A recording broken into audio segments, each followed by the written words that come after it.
서로 인사 나눕니다. 주 안에서 사랑합니다. 반갑습니다. 연일 폭염이 계속되고 있는데 잘 지나셨어요? 네. 오늘은 우리 교회가 광복 71주년을 기념하는 예배로 함께 드립니다. 교회가 광복 기념 예배를 드리는 이유는 이 광복이 하나님의 은혜라고 하는 고백이 있기 때문에 그렇습니다. 우리의 선조들의 노력과 수고와 힘이 있었지만은 그 힘으로 그 노력으로 이룰 수 없는 일임을 우리가 알고 있기에 하나님의 은혜의 주심이었다라는 고백을 갖고 있기에 오늘 71주년 광복절을 앞두고 오늘 감사와 또 감사의 예배를 함께 드리는 것이죠. 지난 주간에 가족들과 함께 영화 한 편을 보았습니다. 덕혜옹주라고 하는 영화, 여러분 중에도 아마 보신 분들이 있을 것입니다. 이 덕혜옹주는 고종 황제, 고종 임금과 또 기인 양씨 사이에서 태어난 이 딸입니다. 일방적인 한일 합방으로 나라의 주권을 상실하게 되면서 13살 어린 나이에 이 덕혜옹주는 공주라고 부르지 않고 옹주라고 부르는 이유는 본처에게서 난 자녀가 아니기 때문에 그렇게 부르는 것 같아요. 그래서 이 13살 어린 나이에 일본으로 가서 지나게 되죠. 본인의 뜻하고 상관없이 일본에서 생활하면서 공부하고 또 자기의 생각과 상관없이 거기에서 결혼을 하게 되고, 물론 영화는 좀 각색이 됐습니다만은 또 거기에서 결국은 정신병을 얻어가지고 홀로 요양병원에서 지나게 되다가 1962년에 한국으로 돌아와서 낙선제에서 지내다가 89년 77세의 일기로 세상을 떠난 인물입니다. 일제 식민지 하에서 이 고종의 그리고 조선 황실의 힘 없음을 우리는 영화를 통해서 보게 되고, 그 당시 우리 백성들이 얼마나 많은 고난과 비참함의 시간을 보냈는가, 이루 말할 수 없는 아픔을 함께 나누게 되죠. 그래서 그런지 하여튼 리우 올림픽에서 우리나라 선수가 일본 선수하고 이렇게 대결을 하면은, 지난번에 여자 배구도 한국하고 일본하고 대결하는데 우리가 이기니까 왠지 짠해요. 다른 어떤 승리보다도 이상한 그런 승리의 감격을 갖게 되는 것 같아요. 우리 중고등팀이 지난번 수련회를 하면서 제암리교회를 비롯해서 김제금산교회, 여수애양원을 돌아보는 그런 수련회를 했거든요. 제암리교회가 바로 일제 항거하여 3일 만세운동을 하다가 그 일제에 의해서 그 동네 사람들이 다 교회에 가둬놓고 문을 끌어 잠그고 교회에 불을 질러가지고 몰살한 그런 그 사건이 있는 교회이기도 합니다. 일제 시대에 우리 선배들의 또 우리 선조들의 아픔을 어찌 다 알 수 있겠습니까? 나라를 잃고 자유가 말살된 채 36년의 세월을 보냈습니다. 독립과 해방, 그것은 온 민족의 열망이었고 특별히 한국교회의 간절한 기도였고 기다림이었습니다. 성경에도 보면은 이스라엘 백성들이 노예 생활 애굽에서 400년을 보내거든요. 또 바벨론에서 포로 생활 70년을 보내거든요. 고난과 고통의 시간을 보냅니다. 이 처절한 고난과 노예와 고통 가운데서 하나님께서 해방을 주시고 자유를 주셔요. 그게 출애굽의 사건이고 그게 바벨론 바사 사건이거든요. 그 출애굽 해방과 자유의 기쁨을 성경 곳곳에서 노래하고 있는데, 그 중에 126편은 그 기쁨을 누구보다도 더 잘 표현하고 있다고 하겠습니다. 여호와께서 시온의 포로를 돌려보내실 때에 우리는 뭐 하는 것 같았어요? 꿈꾸는 것 같았어요. 포로에서 자유와 해방을 줄 때 마치 꿈을 꾸는 것 같은, 71년 전 45년 8월 15일 해방을 맞았을 때 우리 국민들은 야, 이게 꿈이냐 생시냐? 정말 우리가 해방을 맞은 거냐? 한번 꼬집어 봤을 거예요. 그런 감격과 감동이 있죠. 그때에 우리 입에는 웃음이 가득하고 우리 혀에는 찬양이 찼었도다. 그때에 문나라 가운데서 말하기를 여호와께서 그들을 위하여 큰 일을 행하셨다 하였도다. 하나님께서 우리 민족에게 큰 일을 행하셨습니다. 독립을 주셨습니다. 자유를 주셨습니다. 해방을 주셨습니다. 일제 36년의 강복 기대하고 고대하고 있었지만은 생각지 못한 순간에 일어났거든요. 이런 생각지 못한 순간에 일어나는 사건을 이변이라는 단어로도 표현하잖아요. 이변. 이야, 이건 뭐 그만큼 감격적이고 놀랍다고 하는 뜻입니다. 지구 반대편 리우 올림픽에도 보면은 이변이 속출하고 있어요. 금메달리스트로 당연히 금메달 따겠지 했던 사람들이 오히려 줄줄이 고배를 마시고 오히려 신애들이 이렇게 올라오는 것을 보거든요. 우리 삶에 하나님의 역사가 들어오면 이변이 일어나는 겁니다. 하나님의 뒤집기의 역사잖아요. 마치 씨름에서 이만기 선수가 뒤집기 하는 것처럼 하나님은 우리의 삶에 뒤집기 역사를 일으키시는 분이에요. 오늘 우리가 나라와 민족을 위하여 강복 기념주의를 지키고 기도하는 이유, 지금도 하나님의 역사하심이 필요하기 때문에 자꾸만 우리나라의 현실을 보면 남과 북이 여전히 대치되어 있는 아주 극한 긴장 가운데 있잖아요. 미사일과 핵 개발로 인하여서 김정은 세습 체제가 더 견고하게 되고 온 국제사회로부터 따돌림을 당하고 있는 저 북한이 하루빨리 대화와 개방으로 나아와서 북한 사회가 변화되고 복음으로 하나 되고 통일을 이루어야 진정한 강복이 올 텐데, 그래서 오늘 이 강복 기념주의를 지키면서 우리는 나라 민족을 위해서 기도하게 되는 것입니다. 하나님은 우리를 수렁 가운데서 끌어올리시는 분이십니다.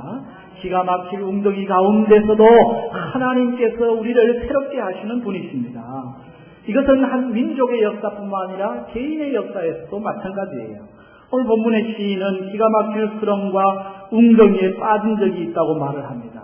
기가 막힐 웅덩이, 보통 웅덩이가 아니죠.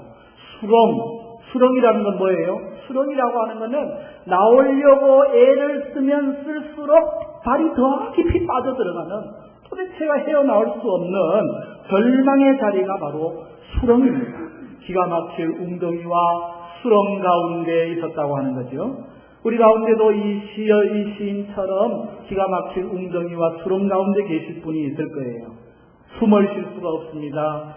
하나님을 마음껏 찬양할 수 없습니다. 어찌할 줄 모릅니다. 도대체 어떻게 해야 길이 나올지 알 수 없는 절박한 상황 속에 있는 것이죠. 그만큼은 아니라도 하나 둘 근심과 걱정이 억누르고 이런저런 일로 마음이 불편한 무거운 분들도 있을 것입니다. 성경을 읽다 보면은 오늘 우리보다 훨씬 더 힘들고 어렵고 고통을 당하고 깊은 구렁텅이에 빠진 분들, 육체적으로 세단한 분들의 이야기가 있어요. 왜 이런 이야기가 성경에 쓰여 있을까 생각해보면 이런 사람들도 하나님의 은혜로 회복과 치유를 경험했다면 오늘 우리에게도 동일한 은혜와 은총을 하나님이 주시지 않겠느냐 기대를 갖고 소망을 갖고 웅덩이와 수렁 가운데서도 하나님을 바라보라고 우리에게 말씀하시는 거 아니겠어요? 하나님께서 이 민족을 사랑하셔서 해방의 기쁨을 주셨는데 다시 또 한 번의 해방, 통일이 우리의 기도의 제목입니다. 우리의 삶에 하나님께서 예수 그리스도를 통한 구원의 은총을 주셨는데 여전히 죄악 가운데서 지치고 고나여 허우적거릴 때가 있습니다. 수렁 가운데서 깊은 웅덩이 가운데 있을 때가 있습니다. 여러분 그때 무엇을 하셔야 되겠습니까? 깊은 수렁 가운데 웅덩이 가운데 있을 때 우리가 할 수 있는 게 뭘까요? 오늘 시인은 몇 가지를 하고 있어요. 그 첫째가 기도하면서 기다리는 것입니다. 한번 따라합시다. 기도하며 기다립니다. 네, 이게 오늘 말씀인데 1절 2절 함께 읽겠습니다. 시작. 내가 여호와를 기다리고 기다렸더니 귀를 기울이사 나의 부르짖음을 들으셨도다. 나를 기가 막힐 웅덩이와 수렁에서 끌어올리시고 내 발을 반석 위에 두사 내 걸음을 견고하게 하셨도다. 아멘. 여기 시인이 자기의 삶을 회상해 보는 거예요. 기가 막힌 운동이었어요. 수렁이었어요. 그때 하나님께 기도합니다. 부르짖습니다. 그리고 기다리는 것입니다. 기다리고 기다렸다. 두 번 반복해서 말씀하고 있잖아요. 기다리고 기다렸다. 뭘 얘기하는 겁니까? 아주 인내하면서 기다렸음을 이야기하는 겁니다. 결코 좌절하지 않습니다. 결코 멈추지 않습니다. 포기하지 않습니다. 인내하면서 또 인내하면서 하나님을 바라보고 부르짖고 기도하고 그랬더니 거기에 하나님의 역사가 임하였다고 하는 사실이거든요. 여러분, 우리가 기도하고 기대하고 기다리면 기적이 일어납니다. 한번 따라해 볼까요? 기도하고 기대하고 기다리면 기적이 일어납니다. 하나님의 역사를 본다는 거예요. 기도하십니까? 잘하시는 거예요. 기도하는 사람은 기대가 있어야 돼요.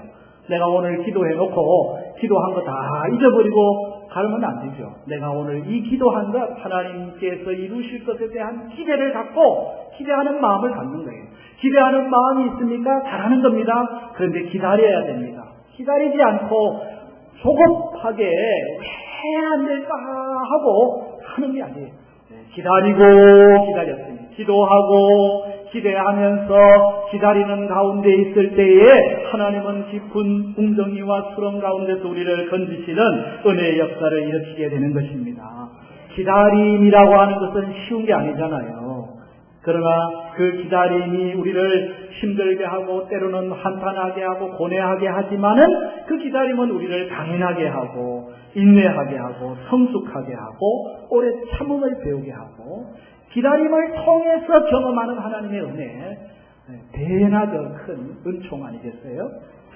여러분, 요즘 리우 올림픽 때문에 밤잠을 설치는 분들도 있을 텐데 우리나라 양궁은 왜 그렇게 잘하는지, 전 종목을 다 금메달을 따는 그 양궁 선수 중에 이번 개인전 올림픽을 딴 선수가 장혜진이라고 하는 선수예요. 이 장혜진이라는 선수는 29의 늦깎이 양궁 선수인데 처음으로 이번에 올림픽에 출전했거든요. 사실 4년 전에 런던 올림픽 출전하고 싶어서 대표 선발전에 나갔는데 4위를 기록하는 바람에 4위까지만 나갈 수 있으니까 4위가 되면서 아깝게 올림픽에 나가지를 못해요. 4년 동안 기다리면서 준비하고 또 준비해가지고 이번에 올림픽에 나가게 됐어요.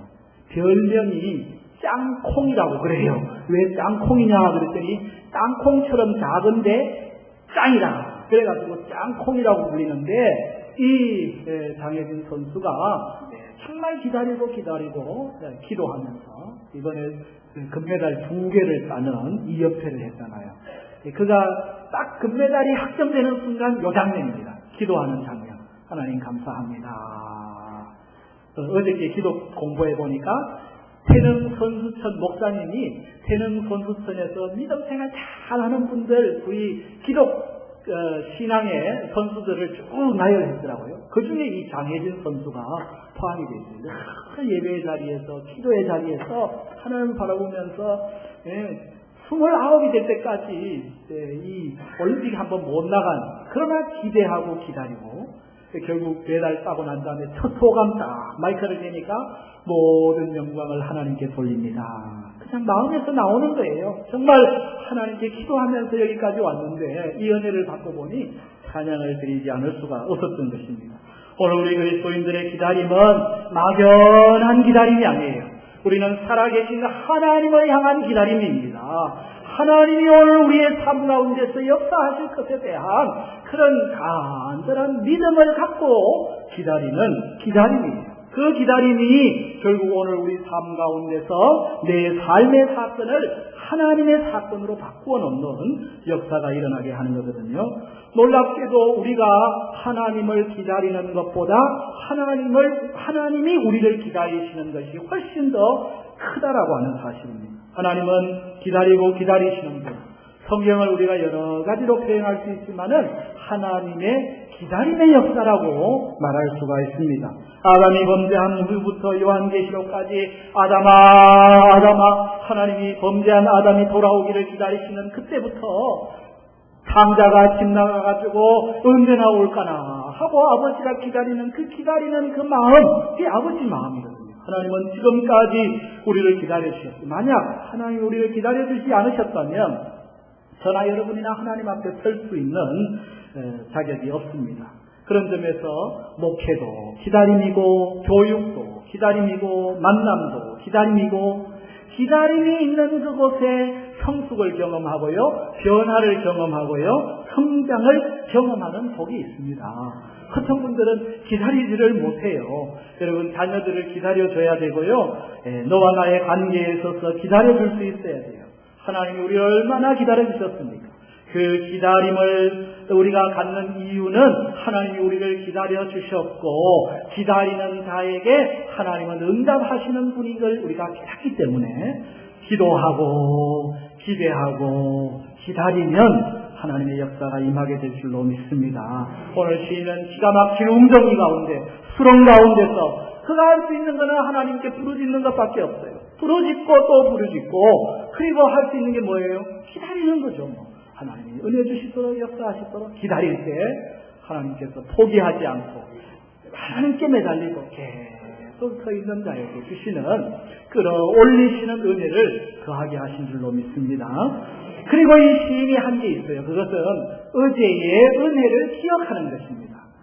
여기 시인은 과거를 회상하면서 과거에 하나님이 나에게 오셨고 나를 도우셨고 나에게 힘 주셨다고 하는 사실, 내 기도에 응답하시고 역사하셨던 사실을 하나 둘 되새김질하는 거죠. 묵상하는 거죠. 그러면서 지금도 여전히 하나님은 나에게 그런 은혜를 베푸신다라는 기대를 갖는 거예요. 5절 말씀 한번 같이 읽어볼까요? 시작. 여호와 나의 하나님이여, 주께서 행하신 기적이 많고 우리를 향하신 주의 생각도 많아 누구도 주와 견줄 수가 없나이다. 내가 널리 알려 말하고자 하나 너무 많아 그 수를 셀 수도 없나이다. 아멘. 여러분, 우리가 좌절하고 낭망하는 이유는 하나님이 우리에게 베풀어 주셨던 은혜를 잊어버리면 기억하지 못하면 좌절해요. 그러나 지나온 시간 하나님이 내게 주신 은혜들을 하나 둘 곱씹어 보면은 그게 하나님의 은혜가 있었구나, 그게 하나님의 도우심이 있었구나 라고 하는. 오늘 시인은 하나님의 은혜가 뭐지 하고 봤더니 행하신 기적이 너무 많고 너무 많아서 그 수를 셀 수 없다는 거예요. 하나님 같은 분이 어디 계신가? 하나님이 내게 주신 은혜가 얼마나 큰가? 감히 다 헤아릴 수 없는 하나님의 축복의 역사, 하나님의 구원의 역사, 그것으로 인하여서 노래하고 있거든요. 오늘 이 시편 40편의 표제를 보면 다윗의 시라고 되어 있는데 이 다윗이 경험한 하나님의 은혜가 얼마나 많습니까? 깊은 수렁의 웅덩이에 빠진 것 같은 삶의 순간순간 얼마나 많았습니까? 돌아보면 그러나 그 가운데서 건지시는 하나님, 골리앗 앞에서도 하나님께서 그를 일으켜 세우셨던 것을 경험합니다. 사울이 여러 번 그를 죽이려고 하는 가운데서도 살리신 하나님을 경험합니다. 망명해서 저 블레셋 아비멜렉 앞에 서 있을 때에 죽음 직전이었거든요. 하나님이 지혜를 주셔가지고 미친 척을 해가지고 다행히 거기에서 살아나왔어요. 이런 은혜도 경험하는 거죠. 아들 압살롬의 반역을 피해서 피신 갔다가 다시 예루살렘에 돌아오게 되는 일들도 있었습니다. 하나님께서 다윗에게 베푸신 은혜들 얼마나 많은지 가히 숫자를 세볼 수가 없는 거죠. 가만히 저의 삶도 돌아보면은 하나님이 주신 은혜가 많구나.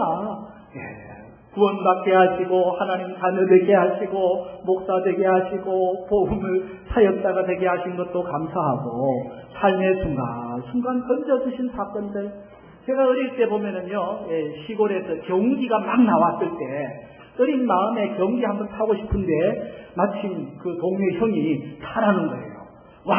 신나가지고 경기 뒤에 이제 여러 명이 탔어요. 이제 이렇게 구경시켜준다고 이렇게 골짜기로 이렇게 올라가는데 고개를 딱 돌자마자 트럭이 하나가 내려오는 거예요. 옛날 신장로가 차가 다니는 데는 쏙 들어가고 가운데는 볼록 튀어나오고 그래요. 양쪽으로는. 이 경기 가지고 이 차를 피한다고 왼쪽으로 피한다는 게 그게 이 낭떠러지 좌측은 낭떠러지거든요. 이게 그냥 휙 낮아버리는 거예요. 경기 안에 있는 한 사람들이 우리는 어리니까 뛰어내릴 줄도 모르고 말이에요. 경기가 넘어졌는데 천만다행인 게 이 경기가 넘어지면서 소나무에 갖다가 딱 쳐버린 거예요. 그 뒤에 타던 사람들이 다 실려가지고 저 밑으로 빠진 거죠. 만약 소나무가 없이 그냥 댕 굴렀다면은 아마 그 경기에 다쳐가지고 어떻게 될지 모르죠. 소나무가 탁 치는 바람에 싹 쏟아져가지고 아래로 굴러 떨어졌는 거예요.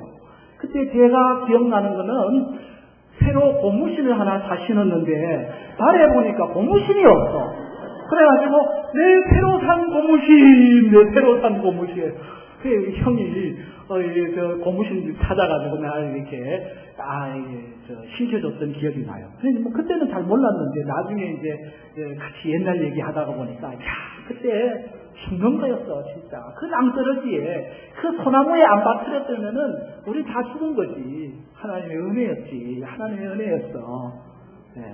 전방 GOP 군목으로 있을 때 초소에 이제 야간에 위문하러 올라가고 있었거든요.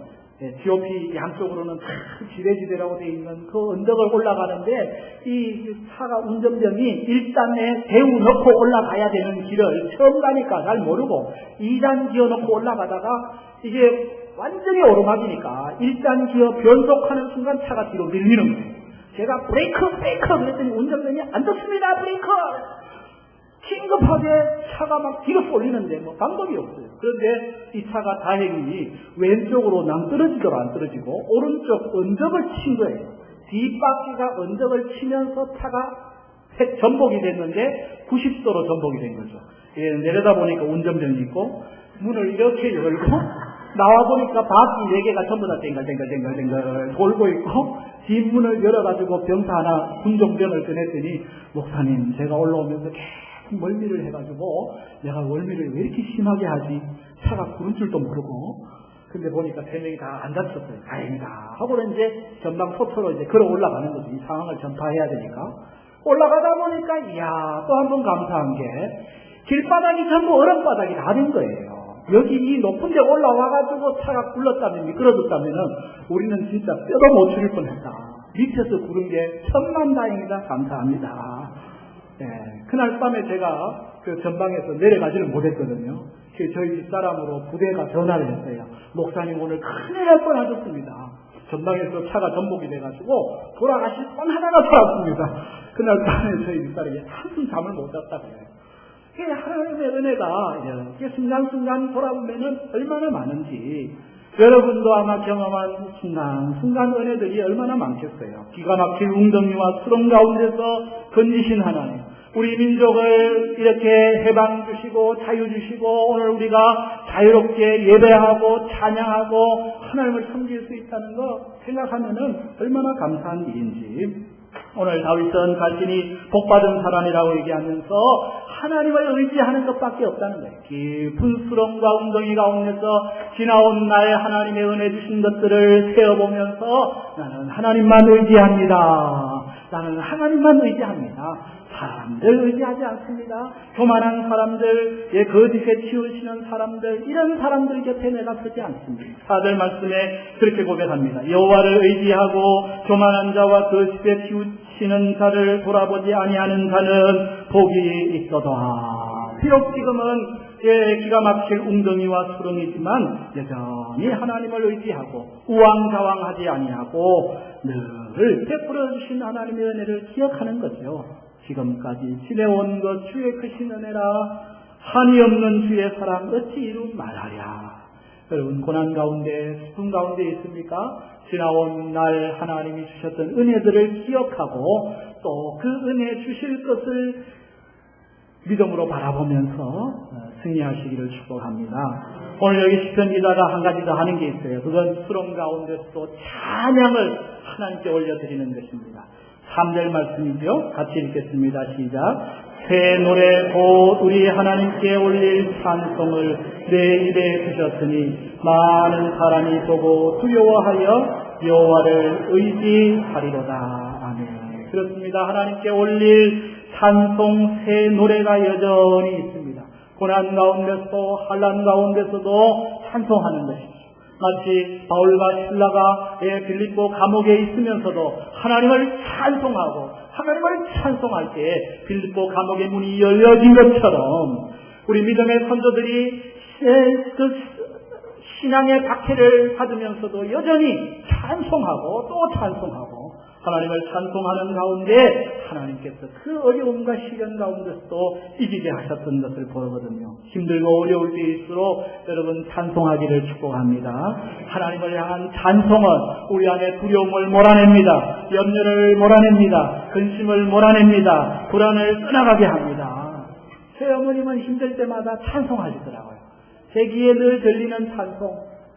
악한 마귀체라 물이 강할지라도 우리들의 대장 예수 앞서가시니 주저 말고 용감하게 힘써 싸우세 최후 승리 얻을 때까지. 이 찬송하시오.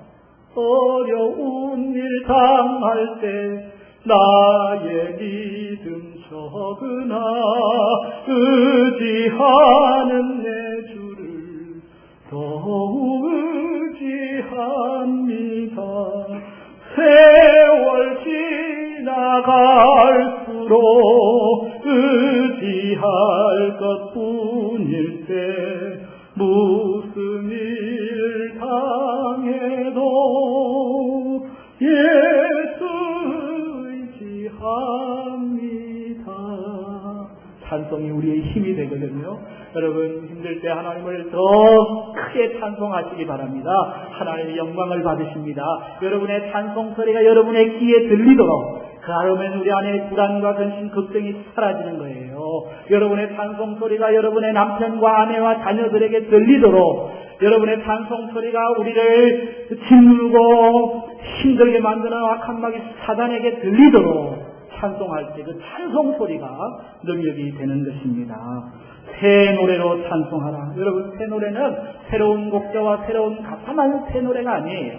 새로운 마음으로 드리는 찬송이 새 노래예요. 그리스도 안에서 우리는 다 새로운 피조물이 되었습니다. 그리스도 안에서 하는 모든 것이 새로워요. 꿈도 새롭고 말도 새롭고 표정도 새롭고 삶도 새롭고 노래도 새롭고 할렐루야. 그리스도 안에서 그리스도의 이름으로 우리가 나아갈 때 그 노래가 새 노래가 되는 거예요. 그럴 때 많은 사람이 두려워 하나님을 의지하리로다. 놀라운 하나님의 역사를 보게 되는 것입니다. 기가 막힐 웅덩이와 위기 가운데 고통스러워하는 모습이 오늘 우리에게도 가정에도 이 나라 가운데도 있습니다. 걱정하고 고민하고 주저앉아 있어야 될까요? 문제 앞에서 넘어지고 좌절해 있어야 될까요? 마더 테레사 이야기 속에 이런 이야기가 있어요. 함께 일하는 수녀가 어느 날 마더 테레사에게 이렇게 말합니다. 오늘 우리 병원에 많은 문제가 생겼어요. 이런 문제도 생기고 저런 문제도 생기고 이런저런 문제가 너무 많이 터졌네요. 라고 이야기를 했어요. 그때 테레사가 이 젊은 수녀에게 이렇게 말했다고 합니다. 자매여, 문제라는 단어를 쓰지 말고 선물이라고 부를 수 없겠어요? 하나님이 허락하지 않으시면 그런 일들이 일어날 리가 없습니다. 또 하나님이 허락하신 것들이라면 다 좋은 것이 아니겠습니까? 문제라고 하지 말고 선물이라고 합시다. 그때부터 이 캘커타의 마더 테레사가 운영하는 병원에서는 큰 문제가 생기면 큰 선물이라고 부르고 작은 문제가 생기면 작은 선물이라고 부르는 규정이 생겼다고 합니다. 여러분 오늘 우리가 웅덩이와 수렁을 만났을 때 문제가 생겼다고 고민할 것이 아니라 이거 작은 선물이구나, 이건 큰 선물이구나, 하나님이 이 일을 통해서 우리 가운데 역사하시겠구나, 하나님의 은혜 주시겠구나, 하나님의 은혜를 또 한번 경험하겠구나, 그리고 하나님 앞에 부르짖으면서 기다리는 은혜가 있기를 바랍니다. 우리를 건져주시는 하나님의 은혜를 기억하시기를 바랍니다.